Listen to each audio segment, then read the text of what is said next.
ever been in a relationship where you're around somebody, you're like, I see so much good in you. Why can't you just see it? Maybe if you're a parent, you're like, yeah, I see my kids are capable of doing so much and they don't believe it. That's not romantic love. That is a different kind of love. And it's still love. It's just not the Valentine's Day kind of love. And so I did a ton of studying this week on it. I'm going to try to use words that are not in my vocabulary today. I'm treading very deep waters here, and it could be embarrassing at times, more for you than me. I'll just laugh it off. I've done this enough.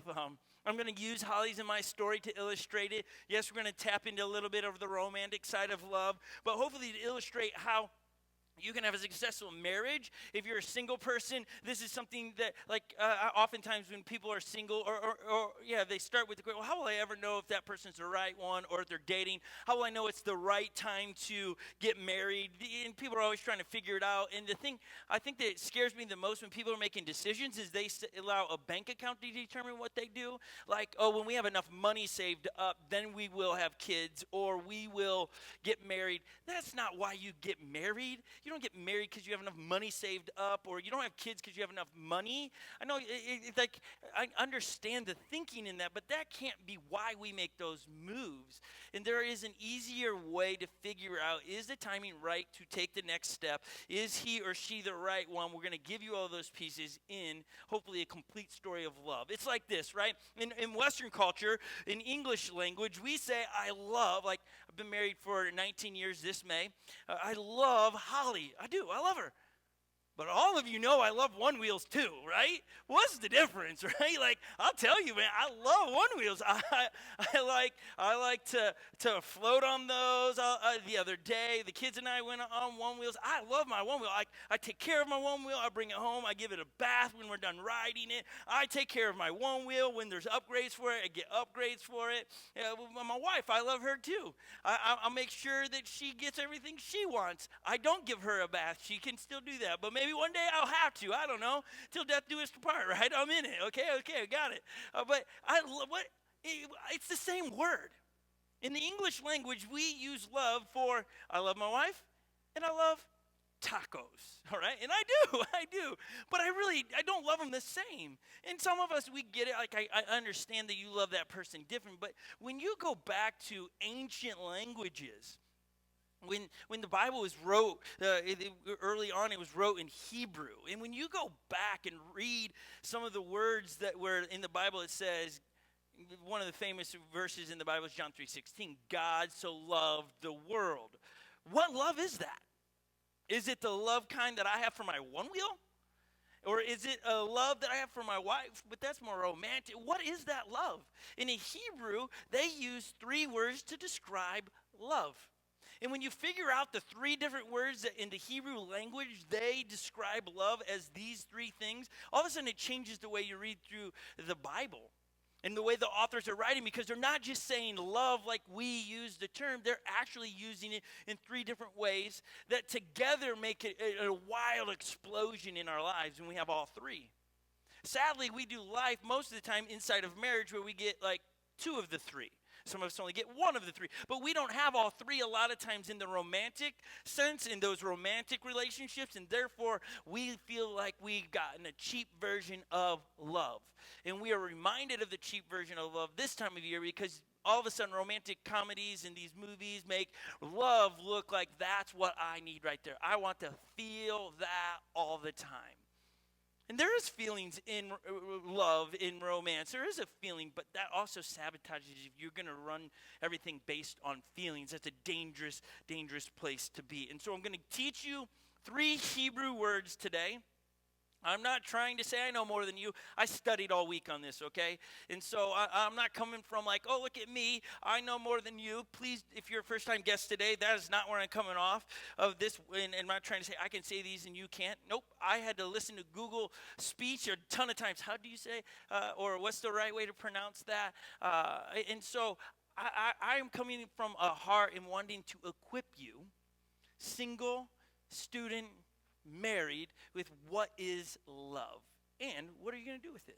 That's the question today. And literally, does it mean I love my one wheel the way I love my wife? You all know the answer is no. So what's the difference, and how do we understand that? Holly and I giving you a little. I'm going to use our story today because I'm like that's the best example I've got in a lot of these things is because it's my life, right? I know my story. I can't use your story because I don't know all the ins and outs of how you dated and all those things. But Holly and I, we met when we were in 5th grade. My parents left the church they were in, a Methodist church, and they found an Assembly of God church that they loved. And so in that move, they brought me to the church where Holly was. I remember to this day seeing her in 5th grade, and I was like, dang, that girl. She got it going on. I mean, she did. She's an athlete. She was hilarious. She was a lot of fun to just talk with. It wasn't like a romantic. It was just like, man, that girl. We just hung out at 5th grade. We just started hanging out. Like we would talk about all kinds of stuff. We just became friends, like really fast in 5th grade. And then from then on, we didn't go to the same schools. The only common thing we had was church. I saw her on Wednesday night and Sunday. That was it.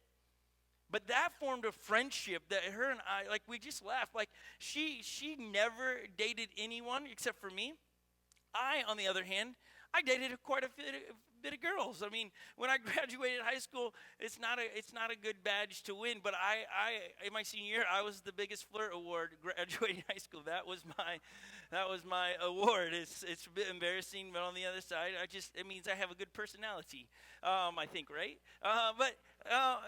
It was just the two different worlds, and I would bring the girls that I would be interested in, and I would bring them over to Holly's house because it was like, I needed Holly to sign off of who I was liking on, and she never did. She never said, I like this one. This one's a keeper. She's all like, no.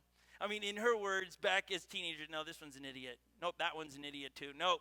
And I'm like, how do you know these things? Because it always turned out that it was always them, never me kind of thing, how it is in every relationship, right? But no, it was always that kind of friendship, is that we did everything together.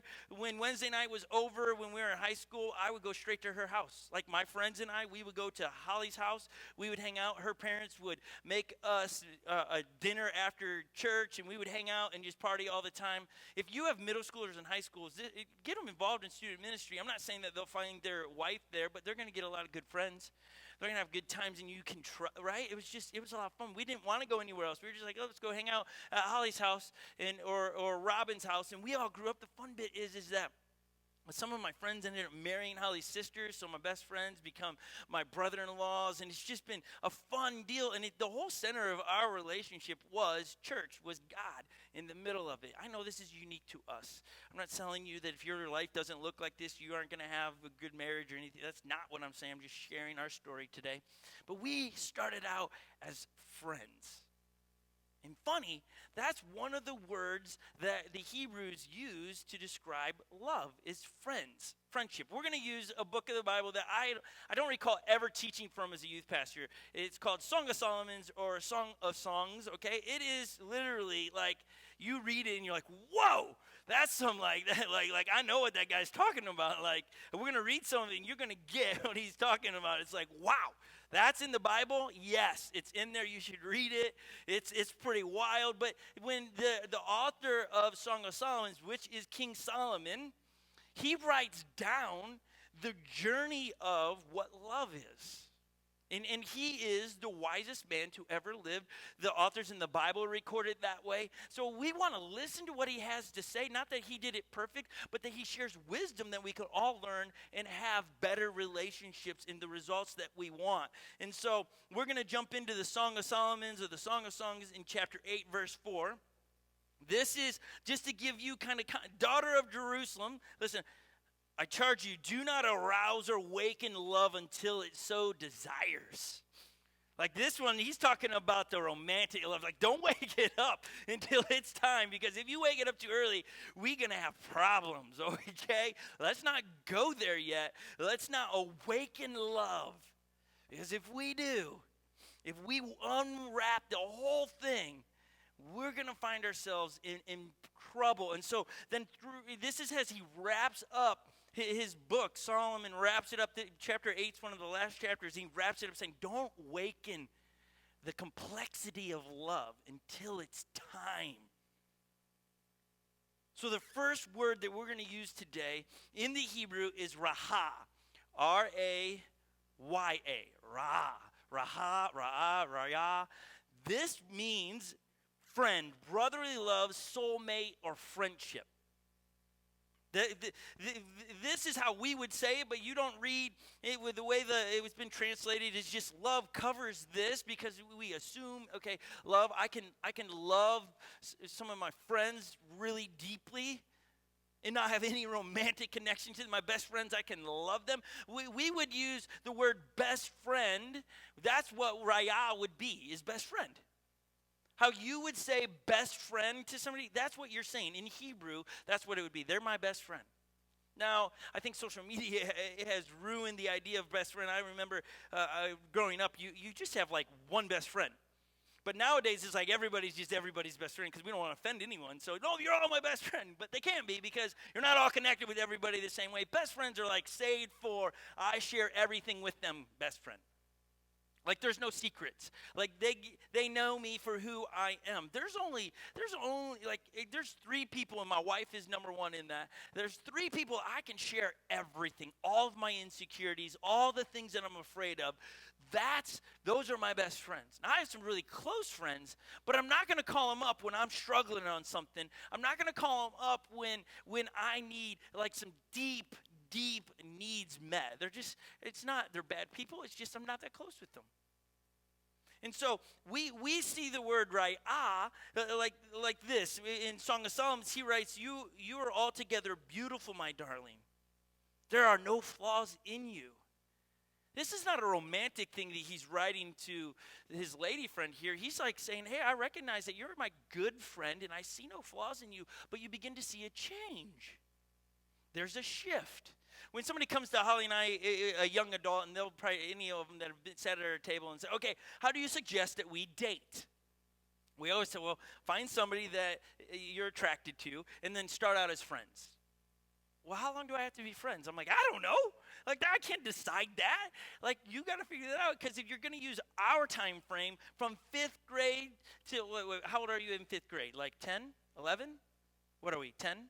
10? Okay, you guys, are you sure about that? Did I just wake you up? Like 11? 10 or 11. Okay, 10 or 11 in 5th grade. By the time I was 19 was where Holly and I, like my eyebrows really were peaked. Like, ooh, there's something there that wasn't there before. What movie?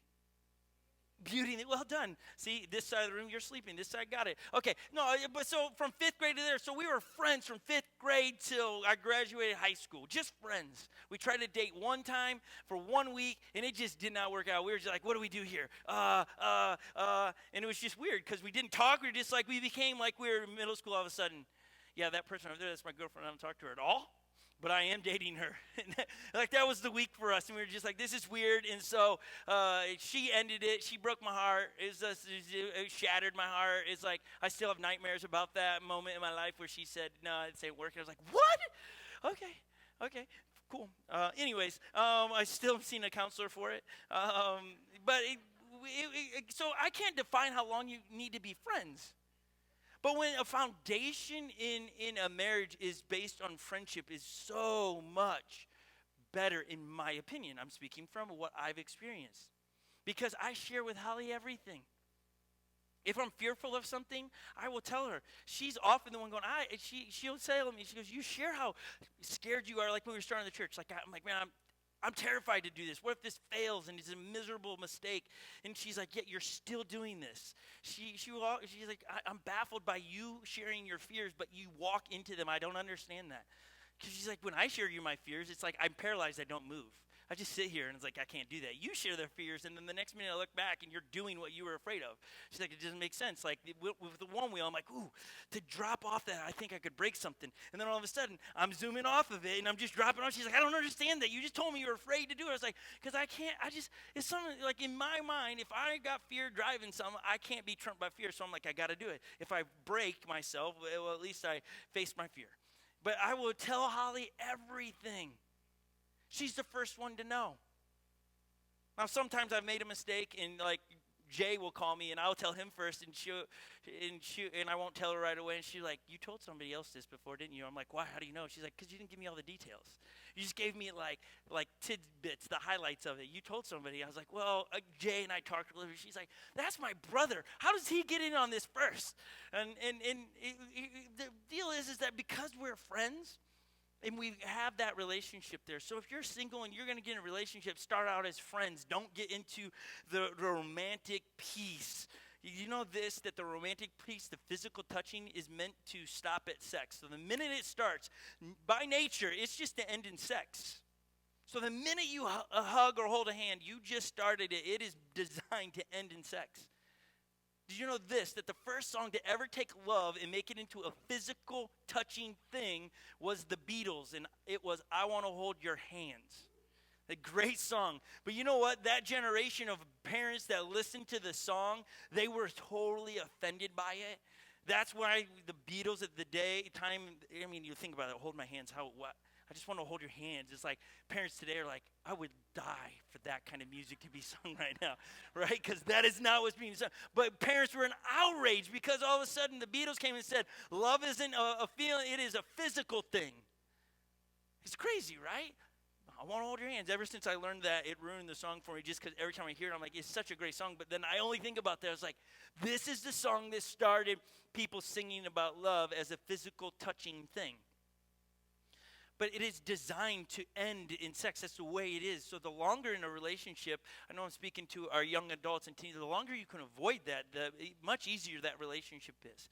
And a lot of times in relationships, we trump the problem inside the relationship with the physical things because it allows us not to deal with the problem. But see, again, using my relationship, being friends with Holly and I never had the physical thing for almost 10 years, 8 years or so. We just talked. There was never holding it. I mean, the only physical touching we had was she would beat me up, like literally punch me and stuff.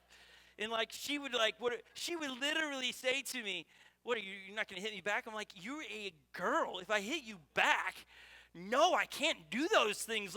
No, she would threaten me to do those things. And that has been consistent in our life. And I'll tell that part of the story a little bit later.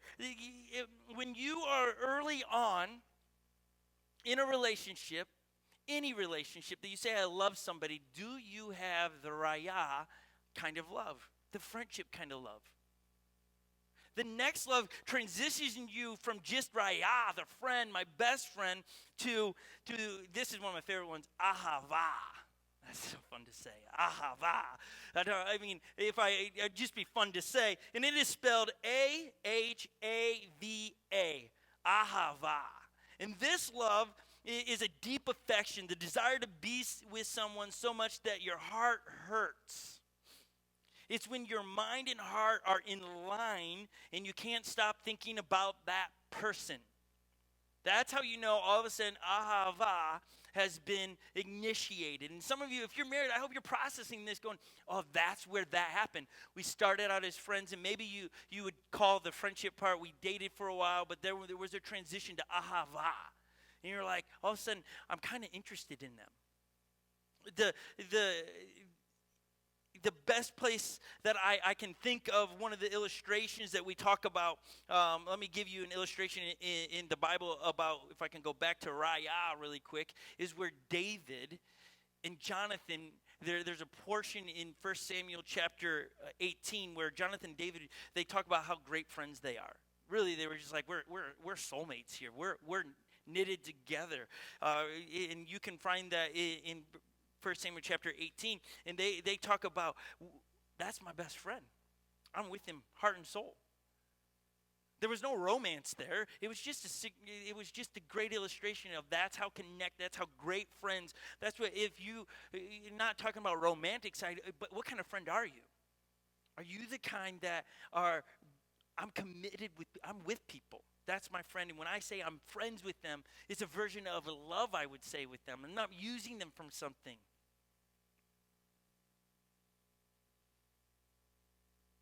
Ahava. In Genesis chapter 29 is one of the best illustrations I can think of ahava.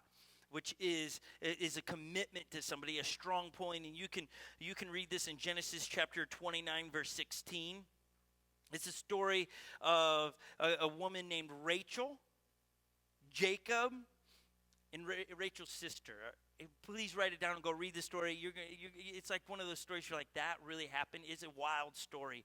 But Jacob comes in to these two ladies' lives, and he sees Rachel, and he's like, wow, there's something about her I like. She's really pretty. I'll just read it from verse 16. Now, Laban had two daughters. The name of the older was Leah, and the name of the younger was Rachel. Leah had weak eyes, but Rachel had a lovely figure and was beautiful. Thank you for the description. Okay, so we got one that's less desirable. The other one, desirable, right? That's what we have here. This is not my words. This is Moses putting all of these together for us. And so Jacob was in love with Rachel and said, I'll work for you 7 years in return for your younger daughter Rachel. Now, when you read, I was in love, we immediately think, because she's good looking, that he's saying here romantically, I'm in love with her. But at this point, there is no romantic anything. The word here for the love here is ahava. I'm committed to Rachel. Like, she's it. I'm committed. There's no physical, nothing happening here. It's ahava, I feel for Rachel. And so I will give 7 years. I will work your land. I will become essentially your slave to have her after 7 years. It's a strong commitment, a commitment that can't be broken. Think about that. He comes in, guys,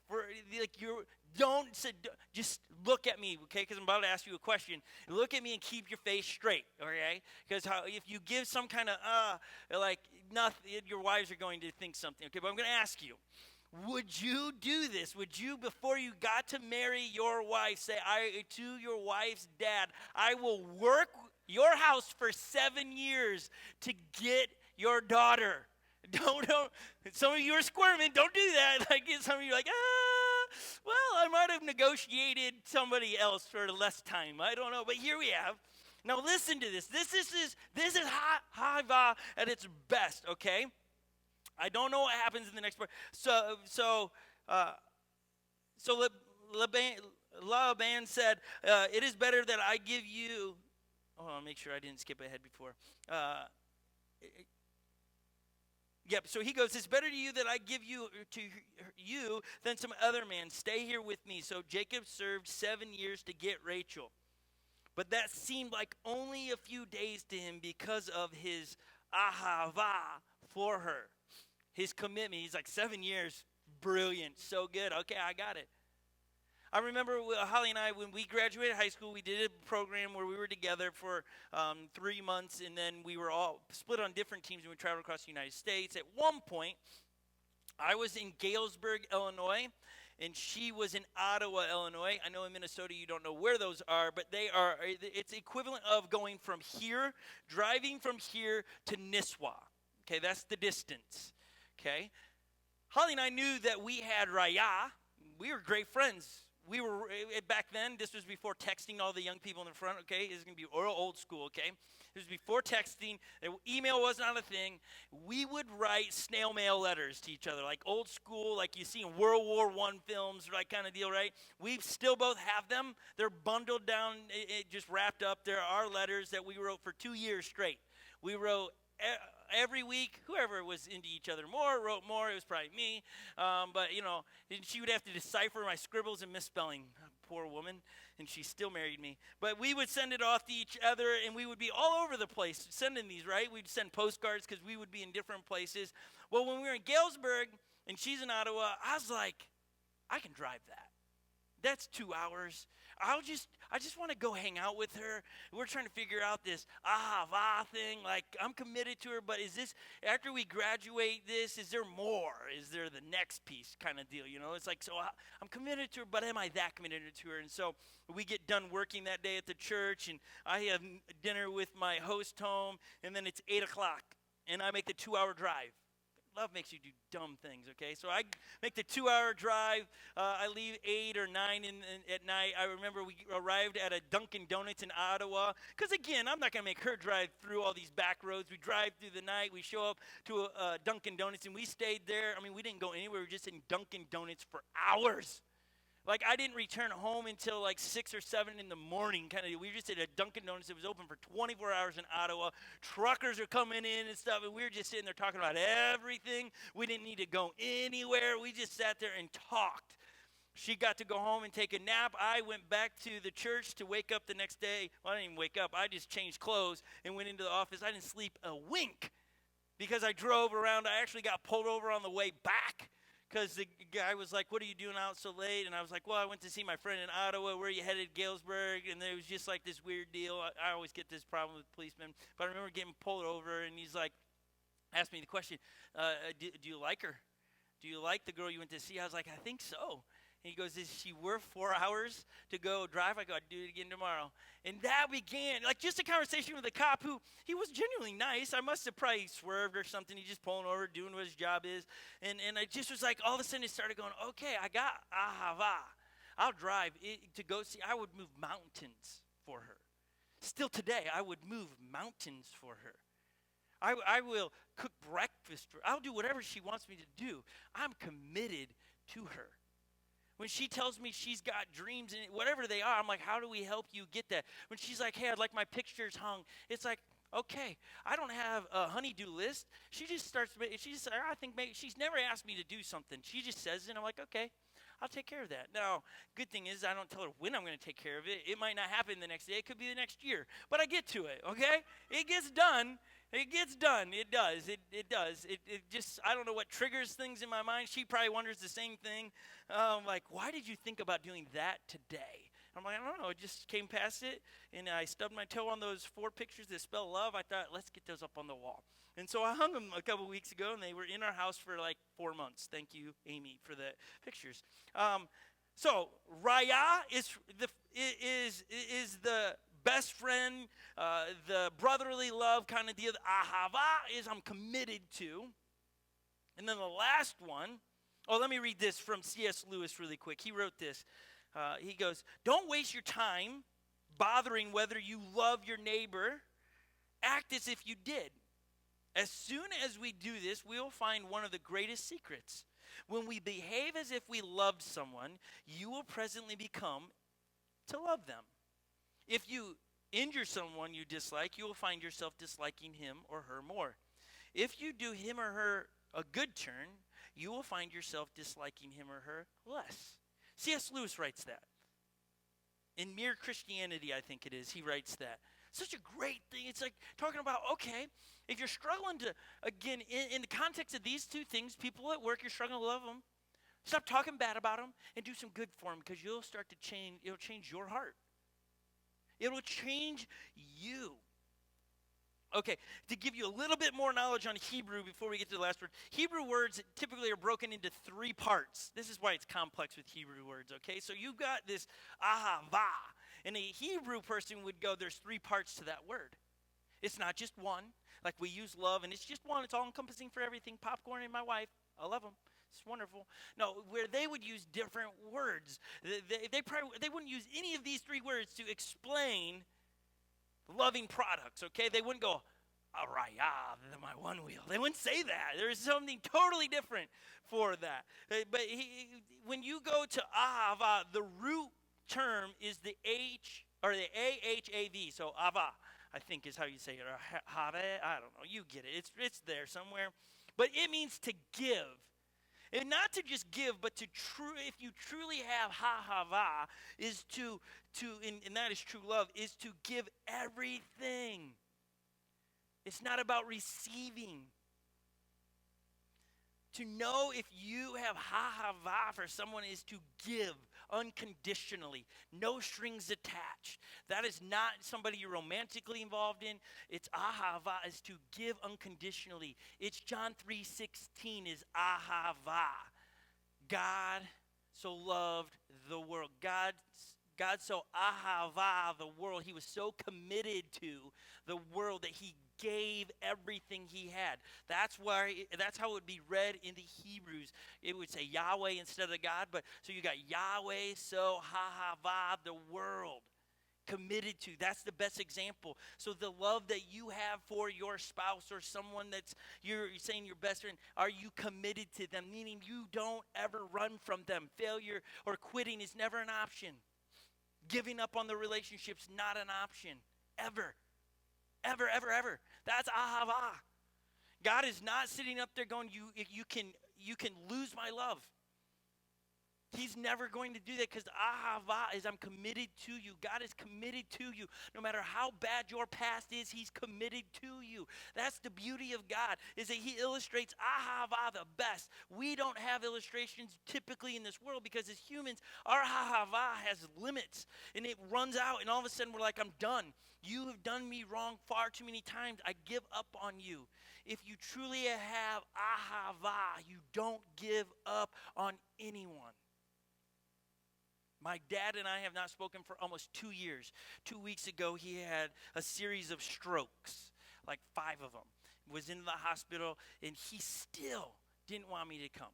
And he still won't take my phone calls. I talked to my mom the other day. I was like, Mom, if I call, will you give him the phone? She's like, I can't do that. He'll freak out. I can't do that. I was like, Mom, I want to talk to him. Because of the hahava in me, I'm committed to my dad. Though he has done me wrong and he has hurt me. You know, man, it was last week. I was a hot mess on the inside. Because here it is. I know my dad is in the hospital. He can't talk right now. He can't walk very well. And he didn't want anything to do with his only son. Breaks my heart. Now, 2 things out of it. I'm committed to my dad. If my dad called me today, you guarantee I will take the call. And I'm not going to go, Dad, how could you? I'm going to say, Dad, I love you. I've missed you. I'm not going to beat him over the head and say, I'm your only son. I'm not going to do it. And I'm telling you, I get this right all the time. I have to practice this a lot. There are some days on my runs that I'm out there, and this is where usually I wrestle all these things with my dad out in my head. Sometimes on my run, to be honest with you, I'm like, my dad's dead to me. Like, that feels really good sometimes because then I don't have to deal with the baggage. But you know what? That's not ahava. That's I'm not committed to my dad. I give up on him. That's not okay. And trust me, Holly, my best friend, I'll come in and say, today, I didn't win the battle with my dad. Today, I'm angry at him, and I'm fine with never speaking to him again. And she will kindly, in a loving tone, go, is that what love would require you to do? And I'm never going, woman, you listen here right now. I don't do that. I'm like, man, you're so right. I'm grateful, and I would tell you this if she wasn't there. I'm grateful to have a wife that will ask me things like, hey, is that what love requires you to do? Because she keeps me thinking godly thoughts, and she's not a woman that comes and goes, yeah, your dad is a jerk. He's hurt all of us, and you should stick it to him, Scott. She's never said that. But it's hard. Ahava is hard. It's not the Hallmark card kind of love we're talking about. We're talking about hard, loving people. Your ahava has got to, I'm committed to them even if they hurt me, because it's not about what you receive. It's about what you're going to give. God gave his only son. Ahava is not an emotion but an action. It's not about something that happens to you, but it's a condition that you create when you give. That, I think, is pretty cool. King Solomon writes in Song of Solomon, chapter 8, verse 6, he says, ahava is strong as death. It's jealousy, unyielding as the grave. It burns like blazing fire, like a mighty flame. Ahava cannot be quenched. It's stronger than death. It's jealous. He's trying to paint this picture of this commitment is huge.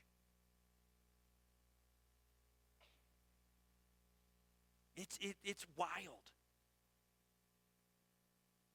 Now you want to get a better illustration than just 7 years with Jacob and Rachel.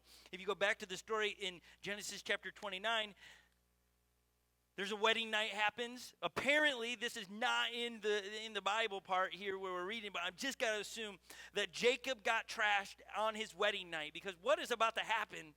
This is the only way to explain it, okay? Unless he was like blindfolded in some kind of trickery. I don't understand what is about to take place, but he was duped, okay?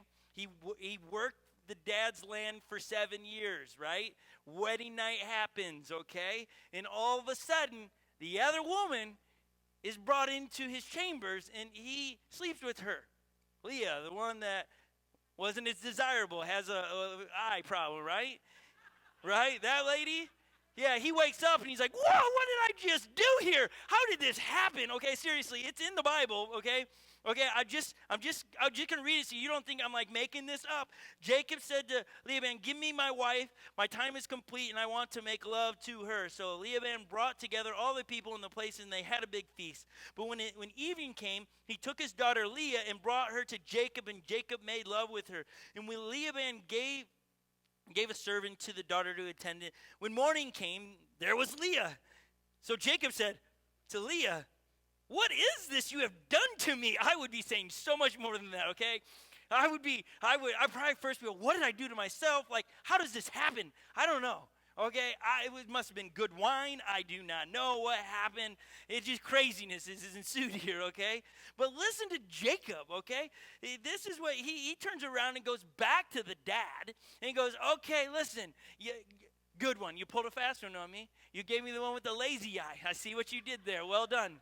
Okay, how about this deal?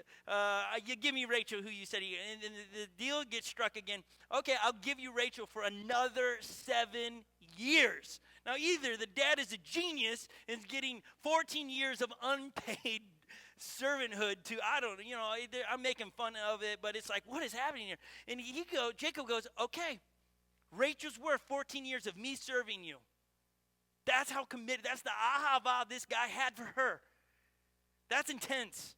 I'm glad this is not happening to me, because I don't know. I don't know if I got that. I'm just trying to think about it a little bit. It's like, I don't know.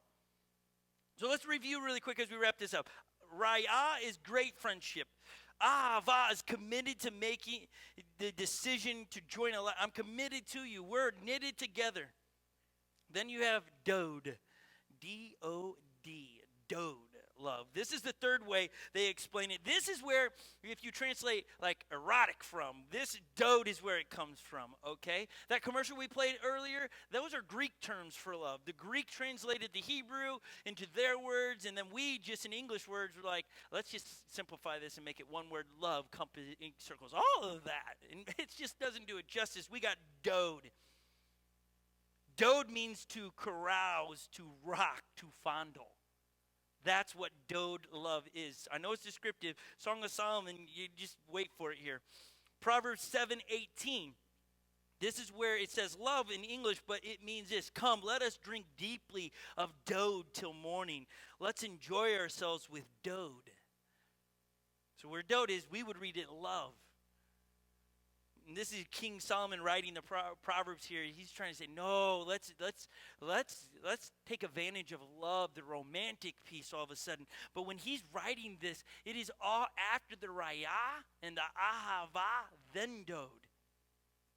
He writes in the Song of Solomon, chapter 1, verse 2, let him kiss me with the kisses of his mouth, for your dode is more delightful than wine. This is why the young Jewish boys were not allowed to read the Song of Solomon until they were well in their years, because of the descriptive words. And I'm telling you, married couples, you should just take a night and read this together, okay? You'll just be amazed what you're reading. You're like, this is in here? What is happening? You're going to be blown away, okay? Here's where I want to end with this. Some of us, some people in this room, in this world, we have settled in our marriages for only 2 of the 3. Some of us are like, no, I got great friends, but there's no dode in our relationship. Or I'm committed to them, the ahava I have, but they're not my great friends. I will tell all my secrets to somebody else, but my wife I don't share, my husband I won't share with. Or the dode love, no, it's just not existent. We sleep in 2 different bedrooms, and after kids, it's just like, no. You're missing out on the way it was designed. Remember, this is in the Bible to help us understand how real romantic love is supposed to be done, how it's brought together. When you bring it together, I saw a video that explained this so well. They made the illustration of the 3 as little flames, And then they dropped it on a big bush where they had poured gasoline on it. And it says when the three flames come together, they make this explosion that's ginormous. And in the end of the video, you just see this like what looked like a forest on fire to illustrate the power of love when it's done this way. When it starts out as friends and moves to I'm committed to you and then moves to the romantic piece. That's how love is supposed to be. That's the big picture of it. It makes up, these three words makes up our one simple word, love. So the Song of Solomon wraps it up. He wraps up all of this stuff. He's talking about Raya and Hahava and Dode. And he says, make me like a seal over your heart, like a seal on your arm, for love is as strong as death. That's where the Ahava is. His jealousy unyielding as the grave that burns like a blazing fire, like a mighty flame. That's the Dode. Many waters cannot quench this love. Rivers cannot sweep it away. And then I love this part. If we were to give all the wealth of one's house for love, it would be utterly scorned. Talking about no amount of money can purchase or is worth the proper love. And if it was, it would cheapen it. That's what he's saying. It would cheapen it. It would make it gross. It would not be what he's talking about here. He's talking about unfathomable love when the three come together. So here's what I need for us to do in this room.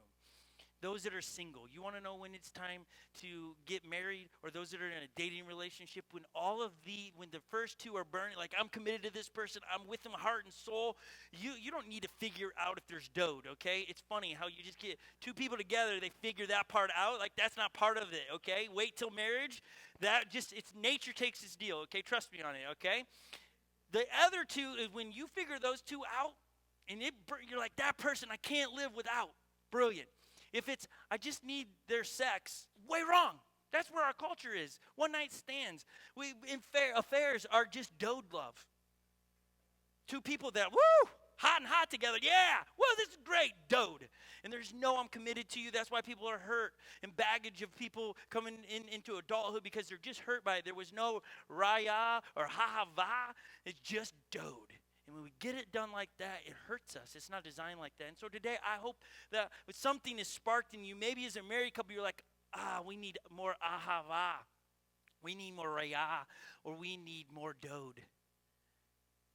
It's all of us. It's different for all of us. And it's different seasons in our lives.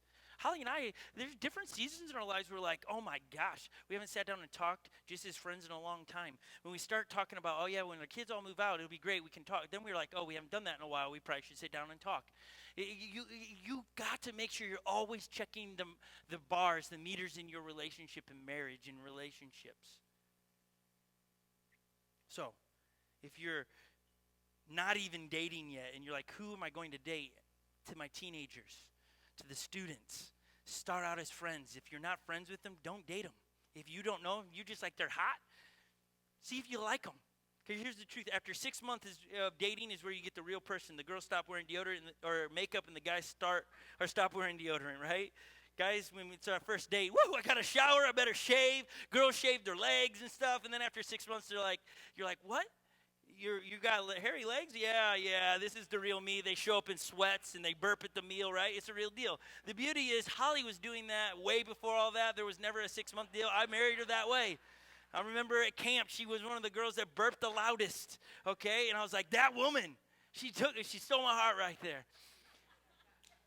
I hope today you've learned something about love and you can see the difference. And I am helping those that are in, where do I get married? If you're committed to them, heart and soul, and never will leave them, then the answer is yes. If you're not there yet, the answer is no. And if you're missing something in this, work on it. Sit down and have a conversation with them. Do another commitment. Remember, ahava is about giving, not getting. So if you need more ahava in your relationship, you need to start by giving your time, your money, whatever it is, you need to start giving. All right, let's pray. Jesus, I thank you for these wonderful people that drove in the snow today.